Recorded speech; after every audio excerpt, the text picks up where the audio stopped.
નમસ્કાર. આજના આ ખાસ વિશ્લેષણમાં તમારું સ્વાગત છે. આપણે હંમેશા આધુનિક એન્જિનિયરિંગની વાતો કરતા હોઈએ છીએ, બરાબર ને? પણ આજે આપણે કંઈક એવું જોવાના છીએ જે ખરેખર અદ્ભુત છે.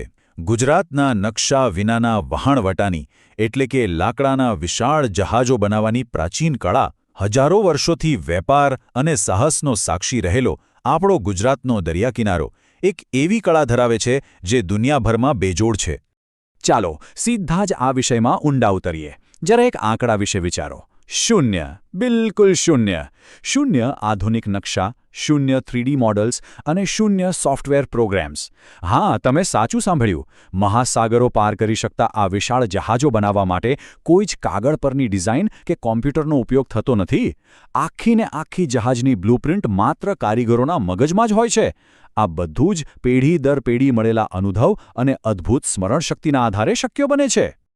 તો આપણો પહેલો વિભાગ છે નકશા વિનાનું અદ્ભુત વહાણવટું. બ્લુપ્રિન્ટલેસ વન્ડર ઓફ શિપબિલ્ડિંગ. જો આપણે આધુનિક અને પરંપરાગત પદ્ધતિઓની સરખામણી કરીએ તો તફાવત ખરેખર ચોંકાવનારો છે. આજે આધુનિક એન્જિનિયરિંગ સંપૂર્ણપણે સોફ્ટવેર, ગાણિતિક નકશા અને નેવલ આર્કિટેક્ટ્સ પર નિર્ભર છે. એના વગર કામ જ ન થઈ શકે. જ્યારે બીજી તરફ આપણું પરંપરાગત વહાણવટું માત્ર મનમાં રહેલા નકશા, પૂર્વજોના જ્ઞાન અને સમુદ્રની ઊંડી સમજ પર આધાર રાખે છે. આજના જમાનામાં આ વાત અશક્ય જેવી લાગે, છતાં સદીઓથી આ કારીગરોએ આ અશક્યને હકીકતમાં બદલી બતાવ્યું છે. ગુજરાતનો દરિયાઈ ઇતિહાસ કેટલો જૂનો છે તેની વાત કરીએ તો આ કોઈ 1-2 સદીની વાત નથી. છેક ઈસવીસન પૂર્વે 2500માં સિંધુ સંસ્કૃતિ અને લોથલના સમયથી જ ગુજરાત આંતરરાષ્ટ્રીય વેપારમાં મોખરે હતું. ત્યારબાદ 1500ની સદીમાં રાવ ખેંગારજી પ્રથમના સમયમાં માંડવી બંદરનો જબરજસ્ત વિકાસ થયો.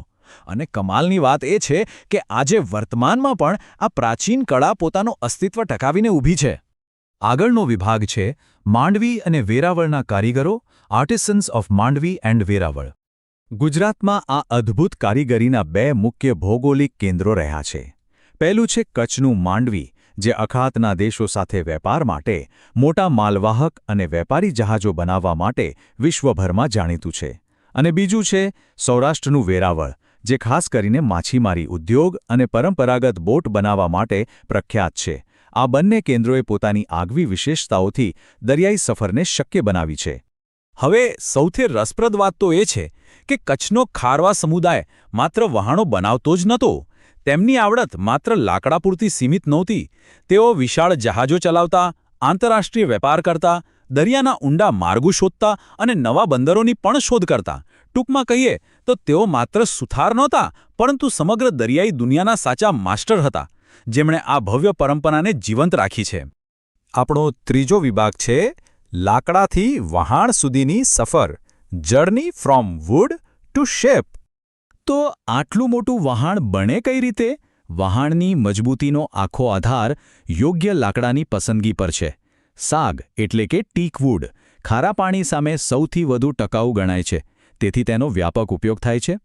અંદરના ભાગો માટે બાવળ ઉત્તમ છે, જ્યારે સલનું લાકડું જહાજને જબરદસ્ત માળખાકીય મજબૂતી આપે છે. આ લાકડાને મહિનાઓ સુધી સૂકવવામાં આવે છે, જેથી ભવિષ્યમાં તેમાં કોઈ તિરાડો ન પડે. છે ને કમાલની સાવચેતી? ચાલો જોઈએ કે આખરે આ વહાણ બને છે કેવી રીતે. આ 6 પગલાંની પ્રક્રિયા ખરેખર જોવા જેવી છે. સૌથી પહેલાં કીલ એટલે કે વહાણનો મુખ્ય પાયો નંખાય છે. પછી ફ્રેમ તૈયાર થાય છે, જે આખો આકાર નક્કી કરે છે. ત્યારબાદ બાહ્ય પટ્ટાઓ લગાવવામાં આવે છે. ચોથા ક્રમે પરંપરાગત પદ્ધતિઓથી તેનું જોડાણ અત્યંત મજબૂત કરાય છે. પાંચમું અને બહુ જ મહત્વનું પગલું છે કોલ્કિંગ, જેમાં પાણીને અંદર આવતું અટકાવવા કુદરતી રેસા ભરવામાં આવે છે. અને છેલ્લે તેને રંગીને અંતિમ ઓપ આપવામાં આવે છે. આ બધું જ કોઈ પણ કાગળ પરના નકશા વિના. હવે વાત કરીએ આપણા ચોથા વિભાગની, દરિયાઈ જ્ઞાન અને વ્યાપાર, મેરીટાઈમ નોલેજ એન્ડ ટ્રેડ. જરા કલ્પના કરો, આ કારીગરોના મગજનો ડેટાબેઝ કોઈ સુપરકમ્પ્યુટરથી કમ નહોતો. તેઓ પવનની દિશા, મોજાની ઊંચાઈ, પાણીના પ્રવાહ, ભારવહન ક્ષમતા અને હવામાનમાં થતા અચાનક ફેરફારોને આસાનીથી મોઢે યાદ રાખતા હતા. વહાણના કયા ભાગ પર કેટલું દબાણ આવશે તે તેઓ પહેલેથી જ જાણતા હતા. આ સીધું સાબિત કરે છે કે તેઓ માત્ર લાકડાના કારીગરો નહોતા, પણ નિષ્ણાત સમુદ્રશાસ્ત્રીઓ હતા. તેમની આ દોષરહિત ઇજનેરીને કારણે જ ગુજરાતી વહાણોની માંગ દુનિયાભરમાં, ખાસ કરીને આંતરરાષ્ટ્રીય સ્તરે ખૂબ હતી. ઓમાન, બહેરીન, કતાર, યુએઈ અને યમનના શક્તિશાળી અરબ વેપારીઓ ખાસ કરીને આ જ જહાજો પસંદ કરતા. આ વેપારીઓ સીધા માંડવી આવીને વહાણો બનાવવાનો ઓર્ડર આપતા. આ એક એવું ગૌરવ હતું જેણે આપણા સાંસ્કૃતિક સંબંધોને પણ ખૂબ મજબૂત કર્યા.